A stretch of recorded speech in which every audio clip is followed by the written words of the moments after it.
আমার আজকের রেসিপিটা মূলত আমার শাশুড়ি মায়ের কাছ থেকে শেখা একটা রেসিপি। কচুর এই রেসিপিটা আমি প্রথম তার কাছ থেকেই খেয়েছি। তার হাতে বানানো এই খাবারটা এত মজা হয় যে আপনার সামনে যদি মাংস পোলাও থাকে এটা দিয়েই আপনি ভাত খেয়ে উঠবেন। খুব লোভ লাগছে না? তাহলে চলুন মজার এই রেসিপিটা কিভাবে বানাতে হয় ঝটপট দেখে আসি। আসসালামু আলাইকুম, সবাইকে ওয়েলকাম জানাচ্ছি আমার আজকের রেসিপি ভিডিওতে। এখানে আমি নিয়েছি কচুর গোড়ার যে অংশটা থাকে সেটা। কচুটা আনার পর আমি ঘরে এমনি রেখে দিয়েছিলাম, এতে করে কচুর ভেতরের যে পানিটা থাকে তা অনেকটাই শুকিয়ে যায়। এতে করে কচুটা রান্না করলে খেতে খুব ভালো লাগে। এখানে আমি কচুটা ছিলে গোল গোল করে কেটে নিয়েছি, যেগুলো খুব বড় সেগুলো আবার মাঝখানে ভাগ করে নিয়েছি। এখন আমি এগুলো লবণ মাখিয়ে কিছুটা সময়ের জন্য রেখে দিব।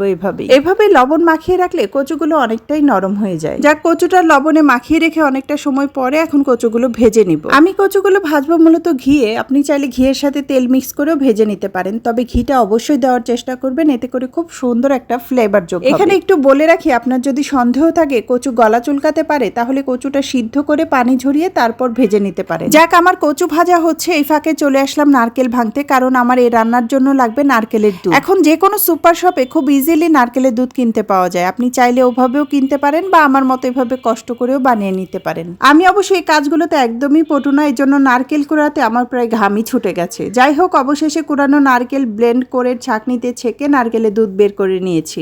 এই তো ফ্রেশ নারকেলের দুধ একদম রেডি। এখন মূল রান্নায় যাই চলুন। কচু ভেজে যে ঘিটা অবশিষ্ট ছিল তাতে একটু তেল দিয়ে এতে দিয়ে দিয়েছি একটা বড় তেজপাতা আর 2টা এলাচ। এরপর হাফ টেবিল চামচ পরিমাণ রসুন বাটা, আদা বাটা, জিরা বাটা, সব মশলা ভালোভাবে নেড়ে চেড়ে স্বাদ মতো লবণ আর 2টা শুকনো মরিচ কুচি করে কেটে এতে দিয়ে দিব। আবারও ভালোভাবে নেড়ে চেড়ে এতে দিয়ে দিব ভেজে রাখা কচুগুলো। এখন মশলায় কচুগুলো খুব ভালোভাবে কষানোর পালা। বারবার ঢেকে নিয়ে অনেকটা সময় নিয়ে মশলায় কচুটা ভালো করে কষিয়ে নিব। কচুটা কষিয়ে যখন অনেকটাই তেল ছেড়ে দিবে, ঠিক সেই সময় আগে থেকে বের করে রাখা নারকেলের দুধটা এতে দিয়ে দিব। নারকেলের দুধটা দিয়ে খুব ভালোভাবে নেড়ে চেড়ে আমি মিশিয়ে নিব। আমি এতে কোনো রকম পানি ইউজ করব না। আমার রান্নার কচুটা আজ অনেকটাই ভালো ছিল, কারণ কচু ভেজে কষিয়ে প্রায় অর্ধেকটাই সিদ্ধ হয়ে গিয়েছিল। আমি এখন এতে দিয়ে দিব আগে থেকে ভেজে রাখা পেঁয়াজ বেরেস্তা আর কয়েকটা কাঁচামরিচ। ব্যাস, অল্প তাপমাত্রায় বেশ অনেকটা সময় নিয়ে এটা ঢেকে রান্না করব। কচুটা যখন নরম হয়ে আসবে, ঝোলটা যখন একদম মাখো মাখো হয়ে আসবে, তখন নামানোর ঠিক আগ মুহূর্তে 1 চামচ ঘি দিয়ে নামিয়ে ফেলবো।